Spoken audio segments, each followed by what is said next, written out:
Jadi sampai sekarang belum ada keputusan pengadilan kalau Bu Tati ini bercerai dengan suami. Iya. Oh, saat 5 tahun gak dinafkahin oleh suami ini. Iya. Bu Tati ini. Kalau dalam tuntunan agama, kalau ketika orang setelah menikah itu kan ada namanya, biasanya seorang penghulu itu suruh membaca namanya tala ta'liq. Jadi itu adalah ikatan pernikahan yang ketika ada pertanggungjawaban. Salah satunya apa? Salah satunya di beberapa poin itu, apabila suami meninggalkan istri jarak sekian bulan, tidak memberikan nafkah lahir dan batin dan tidak ada berita, kemudian istri mengajukan keberatannya ke pengadilan dan pengadilan memutuskan, maka jatuhlah talak. Nah, itu adalah menunjukkan bahwa agama memberikan pelindungan hak-hak kepada seorang istri. Memang suamilah yang memiliki otoritas dalam menentukan talak. Tapi kalau tadi itu kan sampai 5 tahun. Jadi ketika Mbak Tati misalkan ke pengadilan itu sangat ringan sekali, maka sudah diputuskan, apalagi dengan menggunakan kekerasan. Yang kedua, kita juga ingin menyampaikan pada masyarakat, kalau tadi kan mohon maafin nanti kan putra atau putri Mbak Tati anaknya? Perempuan. Kemudian komunitasnya, masyarakatnya mengatakan ini nggak ada bapaknya. Bukan nggak ada bapaknya, ada bapaknya. Tapi karena bapaknya pergi tidak bertanggung jawab, jadi anak ini ada binnya. Kalau bapaknya misalkan siapa Joni ya bin Joni, misalkan bapaknya Ahmad ya bin Ahmad, atau bapaknya siapa gitu ada binnya. Yang kecuali nggak ada bapaknya baru, misalkan dari dunia gelap baru gitu. Ini kan sah ini pernikahan, kemudian ada bedanya bapaknya tidak bertanggung jawab kemudian meninggalkan. Seharusnya masyarakat ikut bersimpati, berempati untuk bisa membantu Mbak Tati, kemudian anaknya juga seperti itu gitu. Tapi mungkin ini di kalangan anak-anak seusianya kali yang belum tahu, Mas Arif kan biasanya begitu. Tapi tidak sepatutnya kita pada masyarakat kita dalam ketika menghadapi kasus yang semacam ini justru orang berempati dan bersimpati, memberi pertolongan, memberi bantuan. Baik, Bu Tati, selama ditinggalkan sama suami untuk mencukupi kebutuhan sehari-hari Bu Tati dan anak, Ibu Tati bekerja? Saya untuk mencukupi kebutuhan anak aku tuh, aku melakukan pekerjaan ini, aku menjual diri, Mas. Astagfirullah.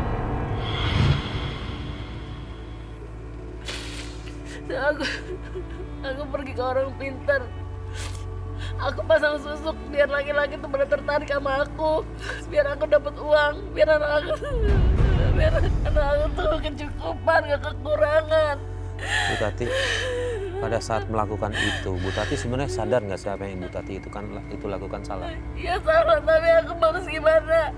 Aku harus cukupi kebutuhan anak aku tuh benci sama laki-laki.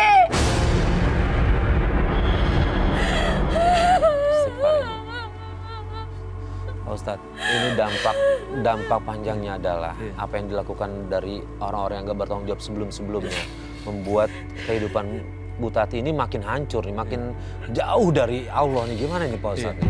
Ini Mas Farid ya, makanya beberapa yang lalu kawan-kawan di KPAI, Komisi Perlindungan Anak Indonesia, salah satunya kan mengajukan ke Kementerian Hukum dan kemudian negara memutuskan ada namanya undang-undang sampai pada pengebirian. Bagi orang yang melakukan apa itu pemerkosaan atau pelecehan seksual, itu tujuannya apa? Tujuannya adalah untuk pencegahan dini, karena efek yang ditimbulkan itu adalah orang menimbulkan traumatik sistemik yang luar biasa tadi.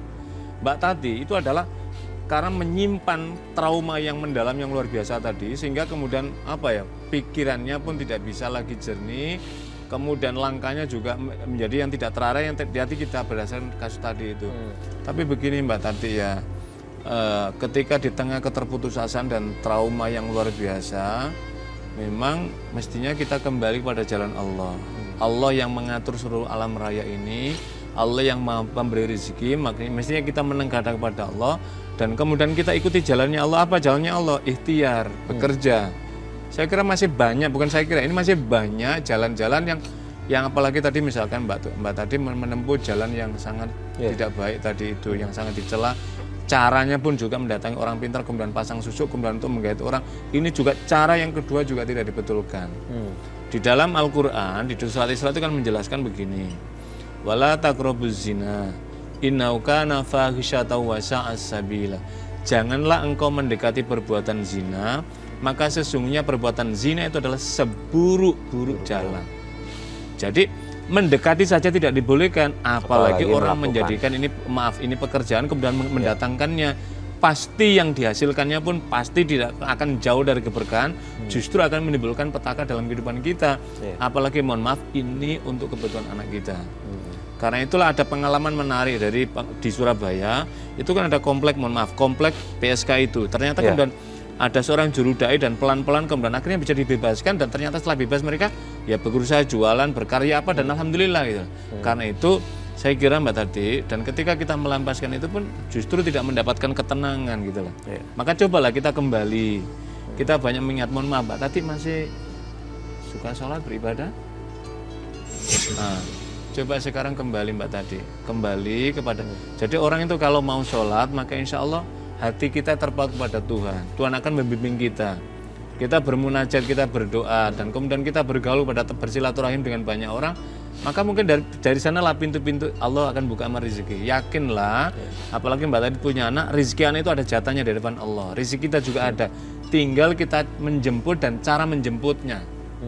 Lah, Mbak tadi menjemputnya dan caranya tidak dibetulkan oleh agama, maka ya nanti akan selamanya akan mendatangkan seperti ini. Yang harus kita pikirkan, bagaimana kalau anak kita nanti besar, usaha kita apa, kita nggak tahu di depan Allah. Maka mari kita tuntun untuk kembali kepada jalan Tuhan. Bu Tati kan tadi bilang secara sadar tahu kalau apa yang Bu Tati lakukan itu salah. Biasanya kan apa yang kita lakukan salah, dalam hati kecil kita ini salah, pasti akan ada masalah ke depannya.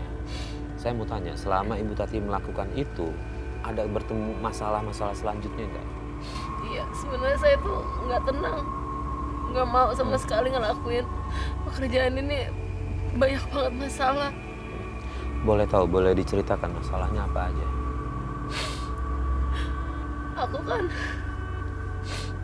Aku pernah tuh ketahuan tuh jalan sama suami orang. Ya aku tuh bertengkar hebat sama istri dia. Aku tuh sampai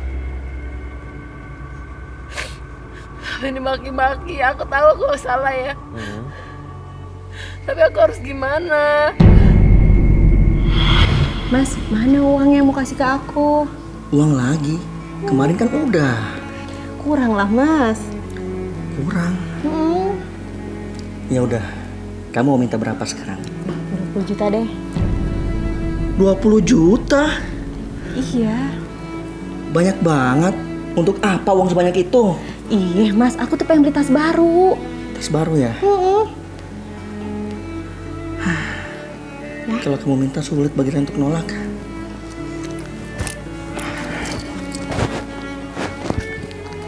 Tadi kebetulan saya habis beli uang di bank. Kamu pegang dulu ya? Kasih ya, Mas. Mas! Kamu ngapain di sini, Mas? Hah? Siapa dia? Mama? Dia siapa? Tunggu. Ini siapa nih? Aku istrinya. Kamu siapa? Tunggu. Bener, Mas, istrinya. Iya. Kamu bilang kamu mau meeting. Iya. Meeting apaan kayak gini, ha? Udah, Ma. Tunggu, Ini- Mbak tuh gak sopan banget ya, Kamu Mas, itu? sama saya. Udah. Kamu ngapa ganggu suami saya, ha? Mbak tuh gak sopan Pelakor kamu ya? Jangan maluin, Ma. Udah. Apa? Pelakor kamu? Udah. Iya. Pada saat itu Mbak Tati merasa nggak ada pilihan sama sekali. Nggak ada. Pak Ustadz nih lagi-lagi nih Pak Ustadz, apa yang kita lakukan awalnya salah, pasti berujung bisa merusak orang lain atau bisa merusak diri sendiri, dan ujung-ujungnya memang semuanya akhirnya jadi banyak mudaratnya nih Pak Iya, Ustadz. betul. Gimana nih Pak Ustadz? Jadi kalau berdasarkan tadi ayat yang saya kutip tadi itu, jadi setiap keburukan kalau kita lakukan maka menjadikan kita tidak pernah tenang dan hati kita tidak pernah damai, jiwa kita semakin bergejolak. Sebaliknya kalau kita itu mengikuti di jalan yang benar, maka jiwa kita menjadi tentram, hati kita menjadi damai. Lah agama meminta ikutilah jalan yang dapat mendatangkan kedamaian hatimu. Lembah tadi sudah merasakan tadi. Ya ketika jalan, karena ini jalannya sudah tidak baik, maka ketemu sama orang ternyata suaminya orang, pasti akan dilabrak. Oh itu kan habis kita. Karena itulah jalan ini akan menghancurkan marwah orang, kehormatan diri kita akan habis di depan orang lain. Tapi Allah masih membuka pintu taubat kepada hambanya yang sedang meniti di jalan yang tidak benar ini, segera kembali. Kalau tadi tapi bagaimana? Enggak mungkin. Jadi Allah ini sudah menyediakan rezeki, maka tidak mungkin. Burung yang enggak Allah kasih akal saja bisa. Saya pernah menjumpai orang, mohon maaf, kakinya buntung, tangannya buntung, tapi ternyata dia melakukan ikhtiar, dia mendapatkan. Yang depan lewat rumah saya itu ada orang buta, sambil hanya menenteng kerupuk, sambil pakai tongkat, nggak ada penuntunnya, nggak ada apa. Tapi sepanjang nggak kerupuk saja. Ternyata apa? Orang banyak sambil jalan, kadang orang itu tidak beli untuk keperluan dia, tetapi begitu melihat dia berempati, lantas dia beli, nanti dikasihkan sama orang. Apa maknanya? Maknanya dari mana? Yang menggerakkan orang membeli tadi itu bukan orang buta, tapi Allah yang menggerakkan. Jadi ketika hambanya ini sedang tersudut di pojok lorong gelap, kemudian menarik diri kembali kepada jalan yang terang, maka Allah akan menuntun kepada hambanya yang lainnya untuk bersimpati dan berempati. Tinggal hambanya ini mau nggak untuk menuju pada jalan ini. Dan Mbak Tati tadi, maka kita sarankan kembalilah. Sebab ini jalan yang tidak baik, tidak mungkin akan dilampaui. Apalagi kita tidak mendapatkan ketenangan, kembalilah ke jalan. Bertaubat kepada Allah, tuntun pada sholatnya, berdoanya, berikhtiarnya, insya Allah masih banyak jalan pintu-pintu rezeki.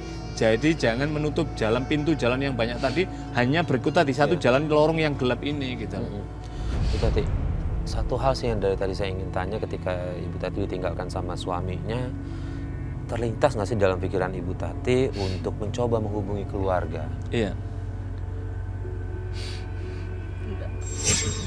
Kenapa? Ibu Tati takut mereka tahu pekerjaan Bu Tati yang Bu Tati lakukan.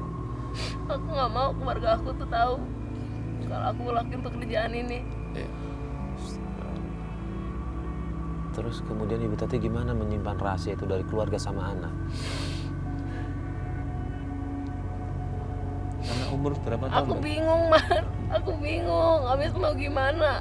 Aku nggak mungkin bilang kalau aku kerjaan aku tuh menjual diri. Iya. Yang penting kebutuhan anak-anak aku tuh kecukupin. Nah, saya ngerti, maksud saya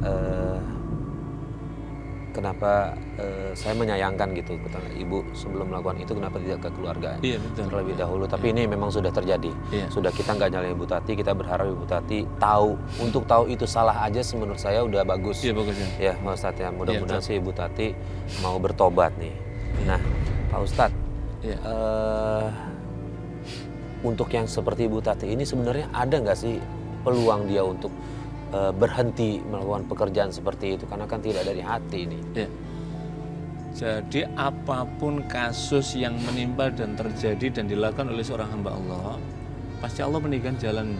Syaratnya satu, ada kemauan diri untuk meninggalkan dunia yang dijalaninya ini, bahwa ini dunia tidak baik. Mbak tadi kan menyadari tadi kan, sadar bahwa ini, tahu bahwa ini nggak baik. Makanya nggak ingin orang lain mengetahui, kan begitu. Lah ini juga Allah masih sayang, sehingga Allah masih menutup, hanya Dia yang tahu. Kalau Allah buka nanti suatu kesempatan, apa yang terjadi? Maka sebelum itu terjadi, kita lah kembali di sini. Dan yakinlah bahwa ketika sudah kembali pasti akan jalan. Kan banyak sekali nih artis, contoh-contoh misalkan dulu ketika sedang rame rekaman, kemudian wah bagaimana kalau saya nanti berjilbab, apa rezeki saya apa, kontra apa akan putus. Ternyata enggak. Jadi ketika orang beralih pada jalan Allah, Allah akan berikan rezeki, menuntun jalannya dari rezeki tadi itu. Ada orang yang beralih dari sini, Allah akan berikan jalan. Jadi jalan pintu rezeki itu lebih luas dibandingkan dengan jalan pintu keburukan. Maka yang banyak apa maknanya? Yang sesungguhnya lebih mudah gitu loh. Tinggal kalau tadi kan kayak kita bisa memahami kenapa Mbak tadi jalan, karena sudah sumpeng. Ketika sudah sumpeng, beban yang luar biasa, jauh dari Tuhan, jauh dari orang-orang baik, maka sudahlah makin tenggelam dalam dunia ini. Maka sekarang dibuka lembaran baru. Lembaran baru apa? Kembali kepada jalan Allah. Caranya bagaimana? Berkumpul dengan orang-orang baik, berdialog, meminta jalan. Maka kita nggak tahu di antara puluhan ratusan orang yang kita jumpai, mungkin ada orang yang bersimpati, berempati, kemudian orang ditunjukkan jalannya. Dan saya kira banyak semacam ini, kan banyak sekali tempat-tempat lokalisasi yang sudah kembali dibimbing oleh tokoh-tokoh masyarakat, kemudian para penggerak sosial, akhirnya kemudian diberikan karya-karya kreatif yang bisa.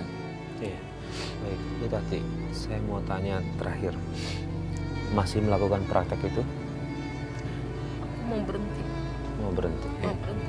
Oke, saya senang dengar ini, Bu Tati mau berhenti. Pak Ustadz, amalan apa yang paling cepat harus Ibu Tati lakukan nih? Amalan apa yang paling cepat dilakukan? Iya. Yang pertama, Mbak Tati harus kembali sholatnya.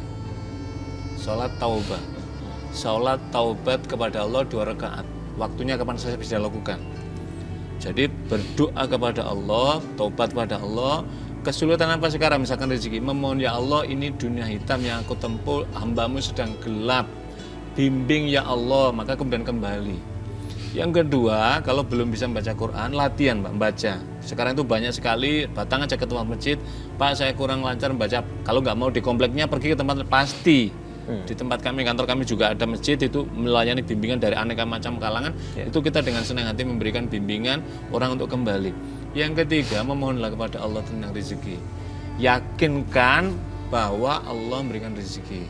Hambanya yang binatang yang kecil saja Allah jatuh rezeki, nggak ada orang kelaparan, masa kita bisa memiliki kemampuan? Bisa. Nanti kemudian setelah itu merintis usaha, yakin, saya punya keyakinan seperti itu.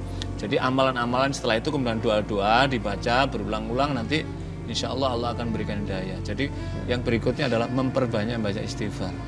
Istighfar, memohon ampun, astagfirullah, ya Allah kami mohon kepadamu, ya Allah beristighfar. Dan kemudian surat-surat pendek Fatihah dibaca berulang, maka insya Allah hati kita pelan-pelan akan terterangi dan Allah akan membimbing jalan. Amin ya rabbal Iya, alamin. Terima insya kasih Allah. Pak Ustadz. Sama-sama sore. Berarti mudah-mudahan apa yang disampaikan Pak Ustadz, Ibu Tati bisa melakukan amalan itu ya. Terima kasih juga sudah berbagi kisah dengan kita, mudah-mudahan Iya. juga bermanfaat bagi Betul, pemirsa untuk para di pemirsa. rumah, Iya. agar apa yang menimpa Bu Tati tidak terulang Iya Mas Sore. pemirsa di rumah. Terima kasih. Iya, sama-sama. Dan pemirsa, akhirnya sampai di sini Tawakal. Terima kasih atas perhatian Anda.